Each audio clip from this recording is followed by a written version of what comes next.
Hello students, तो कैसे हैं आप लोग। आप सभी को लर्निंग जोन में बहुत बहुत स्वागत है एक बार फिर से। और आज हम पढ़ने जा रहे हैं trigonometric ratios of complementary angles, है ना। हमें तो ट्रिग्नोमेट्रिक रेशियोज निकालना आता है, लेकिन उन ट्रिग्नोमेट्रिक रेशियोज के बीच में रिलेशन क्या है वो आज हमको डिस्कस करना है ना। जैसे कि हमने sine theta, cos theta, tan theta, इन सब को कैसे निकालते हैं, किन किन साइड्स के रेशियो निकालने से ये ट्रिग्नोमेट्रिक रेशियोज आते हैं, हम सभी को पता है। लेकिन इन ट्रिग्नोमेट्रिक रेशियोज के बीच में रिलेशन क्या है, जैसे साइन और कॉस के बीच में रिलेशन क्या है, सेक और कॉस के बीच में, या सेक और टेन के बीच में रिलेशन क्या है, इन रिलेशंस को आज हम डिफाइन करने जा रहे हैं या देखने जा रहे हैं, है ना। तो आप लोग वीडियो में लास्ट तक बने रहिएगा, और अगर आप लोगों को वीडियो अच्छा लगे तो लाइक भी कर दीजिएगा। तो जैसे कि आप लोग यहाँ पर देख रहे हैं, मैंने ट्राइंगल ड्रॉ कर लिया ए बी सी, और ये जो ट्राइंगल है ये क्या है, राइट एंगल बी, मतलब एंगल बी जो है वो 90 डिग्री में है ना। तो आज हम डिस्कस क्या करने जा रहे हैं कि trigonometric ratios of complementary angles. तो सबसे पहले आपको जानना होगा कि कम्प्लीमेंट्री एंगल्स क्या होते हैं, है ना। अगर दो एंगल का सम आपके पास 90 आ रहा है, तो उन दोनों एंगल को हम क्या कह पाएंगे, उनको हम क्या कहेंगे, कम्प्लीमेंट्री एंगल्स कहेंगे, है ना। अभी देख लो यहाँ पर इन तीनों एंगल का सम, इस ट्राइंगल में तीनों एंगल का सम क्या है। हम सभी को पता है कि एक ट्राइंगल में तीनों एंगल का सम क्या होता है, 180 डिग्री होता है ना। लेकिन यहाँ पर क्या है, जो एंगल बी है, एंगल बी ही 90 डिग्री एक्वायर कर रहा है ना। एंगल बी अकेले 90 डिग्री एक्वायर कर रहा है। तो यहाँ पर क्या होगा, angle A plus 90 plus angle C equals to 180। तो angle A plus angle C क्या हो जाएगा, 180 माइनस 90। तो ये किसके बराबर हो गया, 90 डिग्री के बराबर हो गया।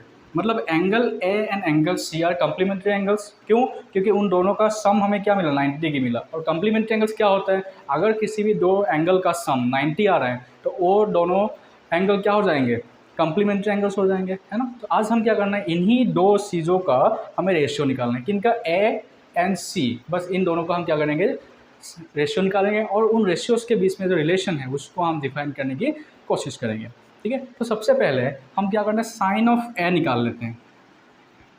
सबसे पहले हम क्या निकालते हैं, साइन ए। तो साइन ए के लिए फॉर्मूला क्या होगा, एंगल ऑफ रेफरेंस तो ये हो गया, है ना। साइन के लिए फॉर्मूला क्या होता है, P/H, परपेंडिकुलर बाय हाइपोटेनस। तो यहाँ पर परपेंडिकुलर क्या है, अगर थीटा यहाँ पर है तो थीटा के फ्रंट में जो साइड है वो होगा परपेंडिकुलर, और साथ में ए जहाँ पर खड़ा है उस साइड को हम क्या कहेंगे, बेस कहेंगे, और ये हो जाएगा हाइपोटेनस। तो यहाँ पर होगा BC/AC।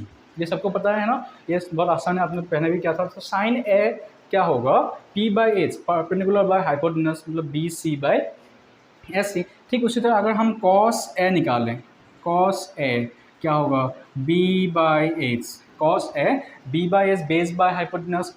तो यहाँ पर बेस क्या है, बेस है AB/AC, है ना, हाइपोटेनस AC। ठीक उसी तरह अगर हम क्या करें, ए का तो निकल गया, साइन ए कॉस ए। ठीक उसी तरह अगर हम साइन सी निकालें तो क्या मिलेगा, साइन सी के लिए साइन का तो फॉर्मूला सेम ही होता है, P/H, लेकिन इस बार एंगल ऑफ रेफरेंस चेंज हो गया। एंगल ऑफ रेफरेंस इस बार क्या होगा, एंगल सी। तो सी एंगल को हमने थीटा मान लिया, और यहाँ से ऑब्जर्व करेंगे। तो यहाँ से अगर ऑब्जर्व किया हमने तो थीटा के फ्रंट में जो है वो होगा आपका परपेंडिकुलर, और जहाँ पर सी खड़ा है वो हो जाएगा आपका बेस, है ना। तो इस बार परपेंडिकुलर क्या होगा, AB/AC, है ना, AB/AC। ठीक उसी तरह कॉस सी क्या होगा, कॉस सी होगा B/H, और यहाँ पर बी बेस क्या है आपका, BC/AC। तो आप साइन और कॉस इन दोनों के बीच में, और जो हमने सार निकाला, इनके बीच में आपको रिलेशन क्या दिख रहा है, हाँ। तो सबको क्या दिख रहा है, साइन ए क्या मिला, sign A equal to BC/AC। ठीक उस तरह कॉस सी की क्या है, BC/AC। मतलब इन दोनों के बीच में कुछ तो रिलेशन होगा ना, तो दोनों का वैल्यू सेम आया। अगर दोनों का वैल्यू सेम आ रहा है तो कुछ तो रिलेशन होगा इनके बीच में, है ना। तो उसी को हम देखने जा रहे हैं, ठीक है। लेकिन उससे पहले क्या देख लीजिए, कॉस ए का वैल्यू क्या है, AB/AC। ठीक उसी तरह साइन सी भी क्या है, AB/AC। मतलब ये दोनों वैल्यू भी सेम आ रहे हैं, है ना। तो आपको क्या क्या इक्वल मिल रहा है देख लीजिए। सबसे पहले हमें इक्वल मिला कि sine of A is equals to cos of C, ये दोनों हमको इक्वल मिला, है ना। तो अब हम क्या कर सकते हैं, कॉस सी के जगह पर क्या लिख सकते हैं, एंगल सी के जगह पर हम 90 माइनस ए लिख सकते हैं ना। Angle C equals to 90 minus angle A, मतलब कॉस ऑफ सी के जगह पर हम क्या लिख सकते हैं 90 माइनस ए। तो हमें एक रिलेशन मिल गया साइन और कॉस के बीच में, क्या मिला sine of A is equals to cos of 90 minus A. तो इस थ्योरम को या इस को तो याद रखना, क्या cos of 90 minus A is equals to sine of A. ठीक उसी तरह इन दोनों के बीच में रिलेशन क्या है वो भी हम देख लेते हैं। इन दोनों के बीच में रिलेशन क्या है, तो ये तो हमें पता लग गया sine of A equal to cos of 90 minus A. तो हम देख लेते हैं दूसरा भी। दूसरा हमें क्या मिला, cos of A is equal to sine C. Cos of A is equals to sine C. तो अभी देख लेते हैं साइन के जगह सी के जगह पर हम क्या लिख सकते हैं 90 माइनस ए, मतलब दूसरा फॉर्मूला हमें यहाँ से क्या मिला cos A is equals to sine of 90 minus A, है ना। तो दो फॉर्मूला आपको मिल चुका है, दो रिलेशन मिल चुका है, किसके बीच में साइन और कॉस के बीच में दो रिलेशन मिल चुका है। सबसे पहला रिलेशन आपको क्या मिला कि sine of A is equal to cos of 90 minus A, मतलब जब भी इस फॉर्मेट में होगा कॉस ऑफ 90 माइनस ए किसके बराबर होगा साइन ए के बराबर होगा। ठीक है, दूसरा आपको क्या मिला, दूसरा मिला कि cos of A is equal to sine of 90 minus A, मतलब जब भी साइन ऑफ 90 माइनस कोई भी एंगल होगा, ए के जगह पर कुछ भी एंगल हो सकता है, अगर साइन ऑफ 90 माइनस मान लो 45 है तो उसका वैल्यू क्या आएगा कॉस 45। सो मेरा छोटा सा एग्जांपल हम ले लेते हैं। एग्जांपल क्या होगा, अगर आपके पास है साइन ऑफ 90 माइनस 45 तो उसका वैल्यू क्या आएगा कॉस ऑफ 45। क्यों, साइन ऑफ 90 माइनस ए क्या होता है कॉस ए होता है ना। तो इसलिए साइन ऑफ 90 माइनस 45 क्या होगा कॉस 45 के बराबर होगा। ठीक है, तो अभी देखते हैं दूसरे रेशियोज के बीच में रिलेशन क्या बन सकता है। सबसे पहले हम निकालेंगे tan ऑफ ए। तो tan ए क्या हो जाएगा P by B, perpendicular by base. तो अगर हम ए पॉइंट से इस ट्रायंगल को ऑब्जर्व करने जाएंगे तो क्या होगा, परपेंडिकुलर हो जाएगा थीटा के फ्रंट में जो साइड है वो, है ना, ये हो जाएगा परपेंडिकुलर, और जहाँ पर ए खड़ा हुआ है वो क्या हो जाएगा बेस। तो आपके लिए परपेंडिकुलर हो गया BC बाय बेस AB। ठीक उसी तरह अगर हम कॉट ए निकालें तो क्या होगा, हम सभी को पता है कि tan ए का इन्वर्स tan ए का रेसिप्रोकल होता है कॉट, है ना। तो ये हो जाएगा B बाई पी और AB बाई BC, सिंपल, है ना। ठीक उसी तरह हमने कॉट tan ए तो निकाल लिया, ठीक उसी तरह हम क्या निकालेंगे tan C निकालेंगे और कॉट C भी निकालेंगे, ठीक है ना। तो tan C हमें क्या मिला, tan C क्या मिलेगा, अगर हम थीटा को यहाँ शिफ्ट कर दें C पर, है ना, तो क्या होगा हमारा जो परपेंडिकुलर हो जाएगा थीटा के फ्रंट में आ जाएगा यहाँ पर परपेंडिकुलर, और जहाँ पर C खड़ा हुआ है वो हो जाएगा बेस, है ना। तो क्या हो जाएगा P बाई बी, मतलब AB बाई BC। ठीक है, उसके कॉट C अगर हमने निकाला तो कॉट C क्या हो जाएगा B बाई पी, मतलब बेस है आपका BC by AB, tan C का इन्वर्स, tan C का रेसिप्रोकल, है ना, BC बाई AB। तो अभी क्या दिख रहा है आपको कि tan A क्या मिला BC बाई AB। ठीक उसी तरह cot C भी हमें BC बाई AB ही मिला, है ना। tan A और cot C दोनों इक्वल मिला, है ना। तो हम कह सकते हैं tan A is equals to cot of C, tan A equals to cot C। तो अगर C के जगह पर हमने 90 माइनस ए लिख दिया तो हम क्या लिख सकते हैं कॉट ऑफ 90 माइनस ए, हमें क्या मिल गया tan A मिल गया, है ना। तो तीसरा फॉर्मूला हमें ये भी मिल गया, मतलब tan और कॉट के बीच में रिलेशन क्या है कि tan A किसके बराबर होगा कॉट ऑफ 90 माइनस ए के बराबर होगा, है ना। ठीक उसी तरह कॉट ए क्या मिला हमें AB बाई BC। ठीक उसी तरह tan C भी AB बाई BC ही मिला, मतलब इनके बीच में कुछ तो रिलेशन है वो हमें अभी निकालना है, ठीक है। तो इनके बीच में रिलेशन क्या है हम देख लेते हैं। Cot of A is equals to tan C।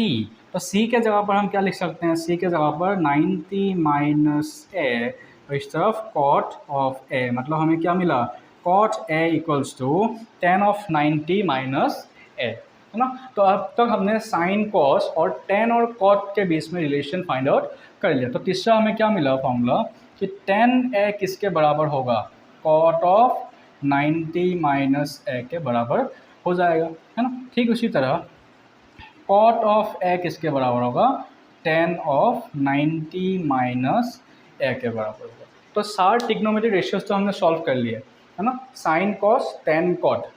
लेकिन उसके बाद और दो बाकी है, सेक और कॉसेक, उनके बीच में भी रिलेशन देख लेते हैं, है ना।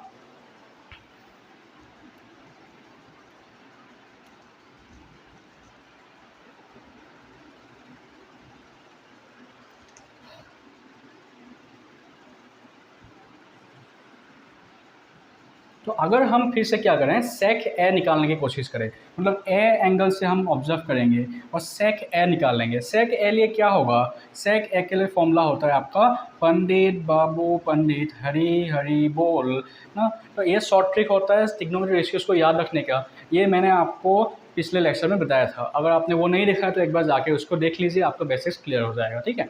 तो यहाँ पर p बाई एच होता है साइन के लिए, b बाई एच कॉस के लिए, और ये होता है tan के लिए। अगर cos के लिए b बाई एच है तो sec के लिए क्या होगा, h बाई b हो जाएगा।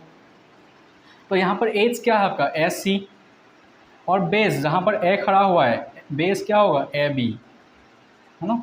ठीक उसी तरह हम क्या निकालेंगे, कॉसेक ऑफ ए निकालेंगे। कॉसेक क्या होता है, कॉसेक होता है साइन थीटा का इन्वर्स, साइन थीटा का रेसिप्रोकल। अगर साइन आपके पास p बाई एच है तो ये हो जाएगा h बाई पी, एच है एस सी बाई पी है बी सी, तो S C by B C हमें मिला। ठीक उसी तरह हम क्या निकालेंगे, सेक सी और cosec C, sec of C and cosec of C निकालेंगे।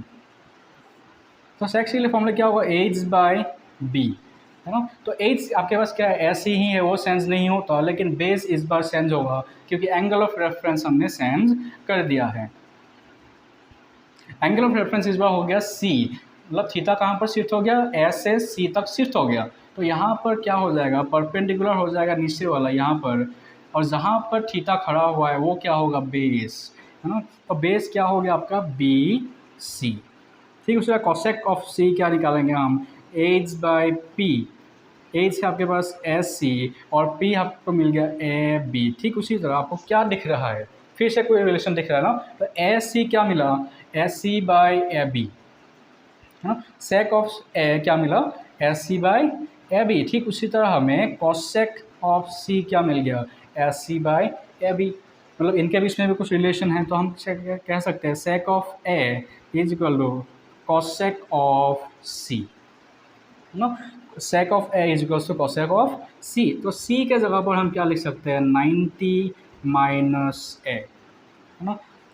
तो sec A is equals to cosec of 90 minus A, ये हमें फोर्थ फॉर्मूला मिल गया, फोर्थ रिलेशन, फोर्थ नहीं फिफ्थ होगा, तो फिफ्थ रिलेशन मिल गया, है ना, सेक और कॉसेक के बीच में। ठीक उसी तरह कॉसेक ए आपको मिला S C by B C और सेक ऑफ सी मिला S C by B C, मतलब इन दोनों के बीच में भी रिलेशन है कुछ तो, है ना। तो वो देख लेते हैं क्या है। नब cosec of A is equals to किसके बराबर है, सेक ऑफ सी के बराबर है ना। तो हम सेक यहाँ पर सी के जगह पर क्या लिख सकते हैं, 90 माइनस ए लिख सकते हैं, है ना, 90 माइनस ए। तो मतलब को रिलेशन क्या मिल गया, cosec of A is equal to sec of 90 minus A, है ना। तो हमने क्या कर लिया, trigonometric ratios of complementary angles, complementary angles के सारे ट्रिग्नोमेट्रिक रेशियोज के बीच में जो रिलेशंस है वो हमने यहाँ पर डिफाइन कर लिया। एक बार देख लेते हैं क्या क्या है।